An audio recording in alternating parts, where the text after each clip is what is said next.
Hello everyone. आज मैं आप सबके सामने कोई टैरो रीडिंग नहीं लेके आई, कोई रेमेडी नहीं लेके आई, कोई उपाय नहीं लेके आई हूँ। आज मैंने सोचा ऐसे सेंसिटिव टॉपिक पे वीडियो बनाई जाए जिसने आजकल हमारे पूरे देश को डिस्टर्ब किया हुआ है। देश इवन इंटरनेशनली भी बहुत डिस्टर्बेंस चल रहा है, जो कि है ये जो प्रोटेस्ट कर रहे हैं स्टूडेंट्स कह लीजिए, यूथ कह लीजिए, कुछ भी कह सकते हैं इस टॉपिक के बारे में।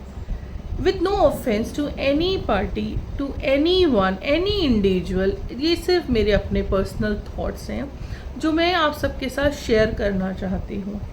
सबसे पहले तो आप में से मुझे कमेंट करके बताइएगा कितने लोग इस प्रोटेस्ट के फेवर में हैं और कितने लोग अगेंस्ट में। अगेंस्ट इन द सेंस ये रेलिवेंट है कि नहीं है। आई थिंक कि ये प्रोटेस्ट करना इतना कोई रेलिवेंट है नहीं। नीट का पेपर लीक हुआ जो कि अमूमन हर साल होता है, आज इस साल कोई नई बात नहीं थी, it's not a big deal, हर साल होता है। कई बार पता लगता है, कई बार नहीं पता लगता, कई बार पता लग भी जाता है, तब भी हम कुछ नहीं कर पाते हैं। जिन बच्चों ने सुसाइड किया उनके पेरेंट्स के साथ मैं पूरी अपना कंडोलेंस देती हूँ। वो गलत था, बट उसके लिए भी हम लोग एज अ पेरेंट, मैं खुद दो बच्चों की माँ हूँ, हमें अपने बच्चों को सबसे पहले तो काउंसलिंग करनी चाहिए डे 1 से। जब बच्चे के मन में ये थॉट आए या हम बच्चे के मन में ये थॉट डाल रहे हैं कि किसी भी कॉम्पिटिटिव एग्ज़ाम के लिए बच्चे को बैठना है, और ऐसे कॉम्पिटिटिव एग्ज़ाम्स जो बहुत टफ होते हैं, हमेशा बच्चे को एक बैकअप प्लान दे के चलिए कि बेटा ये नहीं तो ये सही, ये नहीं तो ये सही। उससे क्या होगा ना, बच्चे का थोड़ा मेंटल प्रेशर कम होगा। जो बच्चों ने सुसाइड किया है वो क्यों किया है? नीट का एग्ज़ाम अच्छा हुआ, रीनीट नहीं देना पड़े, रीनीट होगा नहीं होगा, क्या उनके दिमाग में चल रहा होगा उस टाइम, वो किन चीज़ों से गुजर रहे होंगे, हम लोग तो वो इमेजिन भी नहीं कर सकते हैं, राइट। इसलिए हमेशा एज अ पेरेंट हमें बच्चों के साथ खड़े रहना चाहिए, बच्चों को एक बैकअप प्लान दे के चलना चाहिए, एक प्लान बी हमेशा रेडी रहना चाहिए बच्चों के लिए। सेकेंड थिंग, आप आते हैं इस प्रोटेस्ट पे। प्रोटेस्ट करने से आप लोगों को क्या लगता है, अगर हमारे एजुकेशन मिनिस्टर आज रिज़ाइन कर दें, पब्लिक के प्रेशर पे आके आज रिज़ाइन कर दें, तो क्या ये प्रॉब्लम सॉल्व हो सकती है? Do you really think so? आप लोगों को लगता है? नहीं, बिल्कुल भी नहीं। आज आप वो रिज़ाइन कर देंगे, दूसरा कोई मंत्री बनेगा, कोई और मिनिस्टर आएगा, सिस्टम कोई और होगा।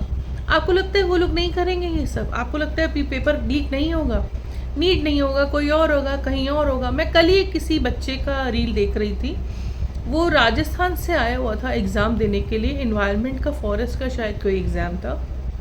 बाकायदा तथ्यों के साथ उसने दिखाया कि कैसे एक ही क्लास में 18 बच्चे बैक टू बैक आगे पीछे बैठने वाले पास हुए, क्वालिफाई हो गए उस एग्ज़ाम के लिए, जिसमें 117 सीटें थी और हज़ारों बच्चा बैठा था। वो कैसे हुआ? उसके बारे में कोई क्यों नहीं बोल रहा है? उसके बारे में कोई प्रोटेस्ट क्यों नहीं हो रहा है? नहीं हो सकता। ये छोटी छोटी माइनर चीज़ें हैं जो हम लोग जिन पे तवज्जो दे ही नहीं पाते हैं। It's not about minister, it's not about anything, it's about system. आपको मांग करनी है, आप मांग कीजिए, सरकार को बोलिए बैठिए हमसे बात कीजिए, इसका एक मिल के एक सॉल्यूशन निकालते हैं कि क्या सॉल्यूशन हो सकता है। प्रोटेस्ट करना, आप अपने आप को भी हार्म कर रहे हैं, आप देश को हार्म कर रहे हैं, प्रॉपर्टीज़ को हार्म कर रहे हैं। This is not a good thing. Protest करने से कभी भी कोई सॉल्यूशन नहीं निकल सकता है। सॉल्यूशन तब निकलेगा जब आप बैठ के गवर्नमेंट से बात करेंगे, 1 to 1 ऑन एंड ऑन बात होगी। एक आप अपना रिप्रेजेंटेटिव कोई ऐसा बनाइए जो बिल्कुल न्यूट्रल हो, बिल्कुल न्यूट्रल हो। उस रिप्रेजेंटेटिव को गवर्नमेंट के पास भेजिए, बात कीजिए, सिस्टम को ऐसे डिज़ाइन करने का आप अपना प्रस्ताव रखिए गवर्नमेंट के पास। Besides to going against to any government, देखिए आप लोग हमारे देश का यूथ है, हमारा भविष्य है, किसी के इन्फ्लुएंस में मत आइए, किसी के भी। एक बार, सिर्फ एक बार आप सोच के देखिए, क्या इन सब चीज़ों से, किसी के रिज़ाइन करने से, आपके प्रोटेस्ट करने से, धरनों पे बैठने से, इन चीज़ों का सॉल्यूशन आप निकाल सकते हैं? आज सत्ता की भागदौड़ किसी और के हाथ में दे देंगे, कोई और आ जाएगा, चलिए फिर क्या होगा? अगर फिर किस चीज़ की क्या श्योरिटी है कि अगले साल फिर नीट होगा, फिर नीट का पेपर लीक नहीं होगा, या कोई और पेपर होगा वो लीक नहीं होगा? क्या इस चीज़ की कोई गारंटी ले सकता है? नहीं ले सकते, इस चीज़ की कोई श्योरिटी नहीं है। इसलिए व्हाट आई फील इज आप लोगों को, हम सबको मतलब एक अपना न्यूट्रल, एक ऐसा रिप्रेजेंटेटिव चुनना चाहिए जो हमारे बिहाफ पे गवर्नमेंट से बात करे कि how to redesign this system को कैसे रीडिज़ाइन करना है, बिसाइड्स कि किसी के इस्तीफे की मांग करने के। किसी का इस्तीफा मांगने से, किसी के रेजिग्नेशन देने से सिस्टम में कोई बदलाव नहीं आएगा। मार्क माय वर्ड, सिस्टम नहीं बदलेगा। ये हमें सिस्टम को रीडिज़ाइन करने की ज़रूरत है। तो अपील कीजिए सिस्टम को रीडिज़ाइन करने की, बिसाइड्स की प्रोटेस्ट करने की।